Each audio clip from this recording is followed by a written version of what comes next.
Hello everybody, it's Kim. I wanted to show you, I'm getting to the finishing stages of boiling down some sap.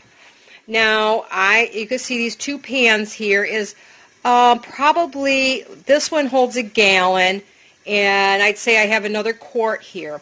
It started out as, I think, 13 to 15 gallons of raw sap, fresh out of the tree. And I'm to the point where I've boiled it down to this stage where I only have this much left to go. I like to do this part in the house because it's a little better under control for me than outside trying to do this. Now, I'm not going to show you what I did outside because there's 100 different ways. In the past, I have done it on a turkey fryer. You could use something like that. If you want to use the propane, you could do it over a rocket stove. You could do it over, I've done it on a barbecue with wood. So it's an all-day process, really. It took me, let's see, it is now 9 o'clock at night, and I've been at it since about noon. So 9 hours to get to this point where I've boiled this down. The finishing stage, to me, is the critical stage, and it's just easier for me to do in the kitchen. You certainly do not want to boil down 15 gallons in your kitchen unless you have a really good exhaust system, because you will have water dripping off your walls. So I just wanted to show you where we're at, and as I get closer to finish, I'll come back and we'll show you that. Let's see. What I do is I do not have a hydrometer, because around here just to buy a hydrometer system is about $50. And I use the candy thermometer. What you want to figure out is what your boiling temperatures are in your area. In my area of Michigan, it's 212 degrees. If you're at higher temperatures, it may be a higher boiling point or a lower boiling point depending on where you live. And you want to go up between 7 and 8 degrees higher. So my candy thermometer, before I consider it syrup, it has to get to 220 degrees. And what I'm going to do is I'm just going to keep adding this syrup, or this sap I should say, into this pot here until it starts to thicken, and then I will really start watching the thermometer, and I'm hoping to get somewhere around a quart. That might be wishful thinking, but that's what I'm hoping to get out of what I've boiled down so far. So when I get a little bit closer, we'll come back and I'll show you where we're at. Okay, an important step I wanted to tell you before I forget. When I get to the point where I'm planning on finalizing my syrup, I triple filter it because you get a lot of sediment that's referred to as sand in the bottom. So what I do, I'm going to simulate this since I already have my sap going, is I take my pot, I put a strainer or something in it, I add a coffee filter. Now you can buy special bags for this, whatever. I take a second, this is a reusable coffee filter, and I use that to hold that one basically down. I then take another coffee filter and I put that in there, and then I use my funnel to keep that one from slipping, like so. Whoops, see, that's why I want to make sure that nothing gets past, and if it gets past the first filter, it gets caught in the second filter, and so on. Then I could take my sap that's been, remember, I went from 12 to 15 gallons down to 2 gallons, or a gallon and a half at this point. So I take it and I slowly pour it through my filters. Now this is just water, I'm just simulating it for you, so that I can get rid of all that sediment before I get to the stage where I'm actually making my syrup. So I just wanted you to see that. You could use a muslin bag if you have it. They sell special bags for this at the store. Where I work, they're $30. I do it, and you will have to change your coffee filters, you know, probably every quart or so that you pour through this, because, you know, they'll stop dripping after a while because the little filter gets all clogged up. But I wanted to remind you, or to remember to tell you, that you want to filter it to get rid of some of that sediment. It's easier to do it before it turns into syrup because that's thicker and it has a harder time going through everything. I want to do a quick update because I want to show you one of the main reasons I come in the house is because this part of the process goes pretty quick. It's only been 15 minutes and I've already managed to get all of that sap into this pot to boil it down. And like I said, this part of the process tends to go pretty quick. After you've been sitting there all day boiling, you really have to watch it now. So like I said, I want to do a quick update, show you how much boiled off in just 15 minutes. Obviously, I have quite a ways to go, but I just wanted to warn you, this part goes a lot faster after you've been sitting there hours and hours, adding a little at a time and boiling it down. Okay, it's been another 30 minutes.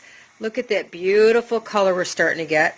And you have to really stick with this now. You get to this point, you don't want to be, you know, going away. I have a second thermometer. This one's not quite as accurate as the candy thermometer. It's just easier to see because, you know, the moisture on that other one, it makes it hard to read.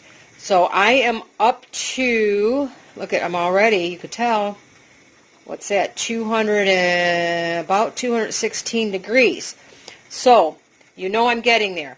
What I do at this point, because I do not have a hydrometer, I want to make sure my syrup is going to last forever. In my oven, I have some jars warming up. I have it at 250 degrees because this is going in, or you want it 225-ish, between 225 and 250. My stove doesn't go that low, but because you want to always put hot anything into hot jars.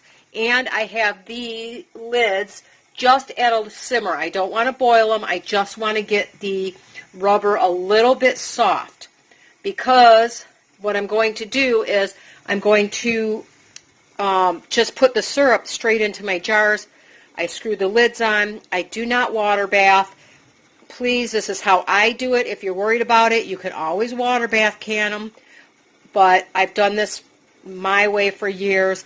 I just know that if I did not get it perfect to the syrup stage, I've never had it mold as long as I've done this in the jars.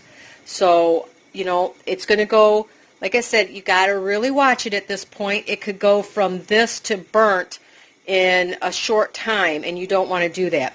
If you happen to get it a little bit, say it hits 230 degrees, which would be really thick, you can always add a little bit of sap back, let it boil, bring it to temperature, and, you know, thin it down, but you don't want to go under if at all possible.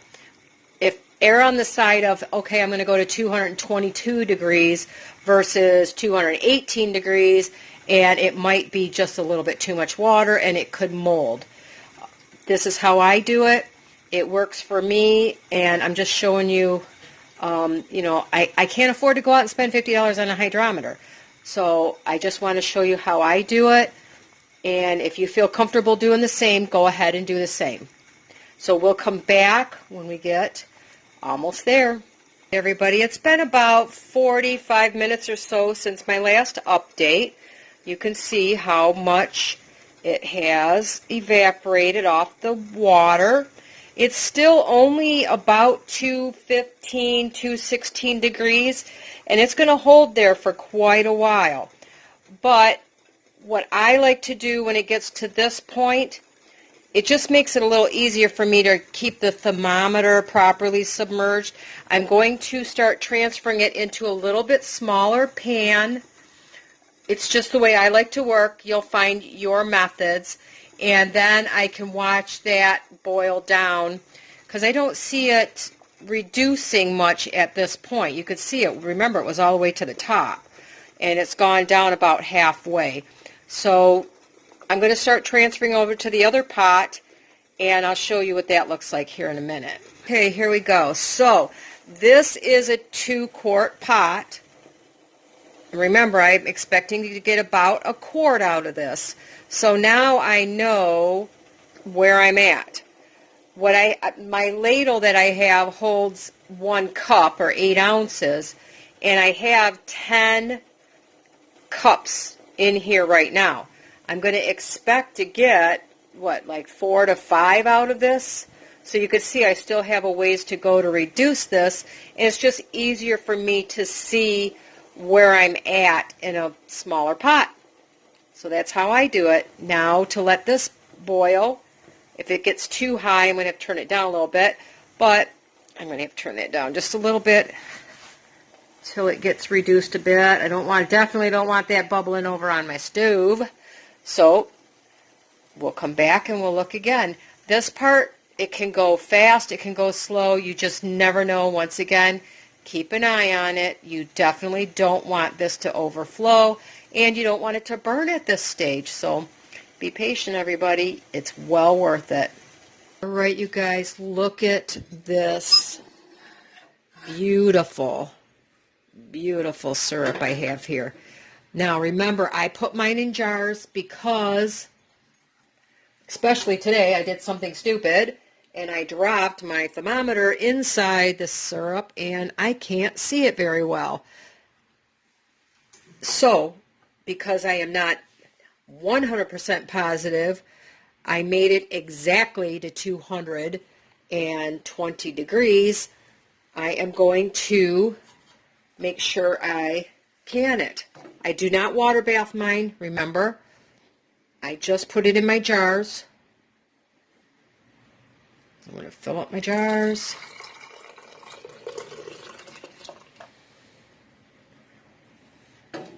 Beautiful. Oh. And I have tasted it. It is amazing. There's just something about taking it from a tree and putting it in jars that just makes me so happy. And I do not have to worry about a specific headspace, so I take it up pretty close to the top here. I can go pretty much to the top. I'm going to do my second jar.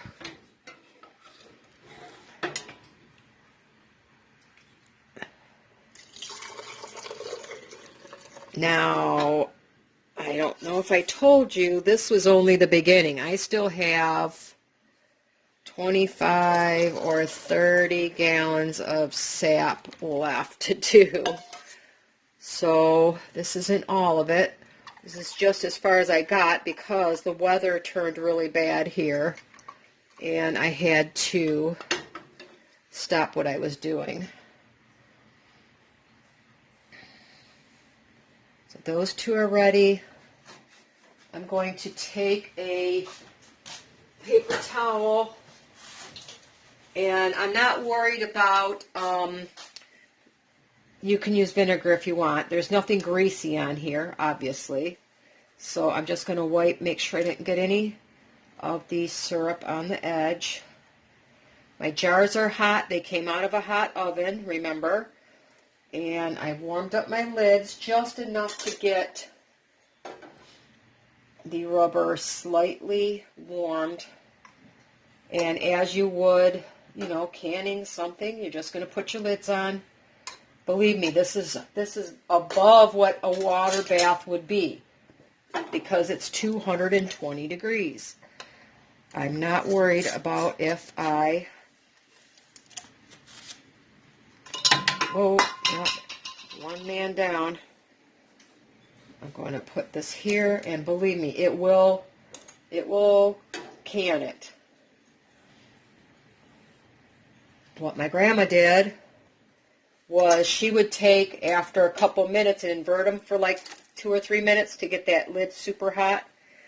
You could do that as well. So, you know, I'm not telling you how to do this. You're going to have to look it up yourself if you don't trust the way I do mine. This is how I do it. Might not be the right way. but it's how I've done it for the last 40 years or so. And my last one, I think, ouch, that's hot, will fit in this jar here. Where did I put my, there it is. I think it'll fit. Now, I might have too much. We will find out here in a second. It's too much. I'm just going to put it in a bigger jar and put it in the refrigerator. Yeah, I'm going to have too much. But I will put the rest in another jar, and I can always warm it tomorrow and add to it if I'd like. So anyway, I wanted to show you my beautiful syrup. If you have any questions, please leave me in a comment below. I'll be happy to answer them. Otherwise, you have a wonderful day.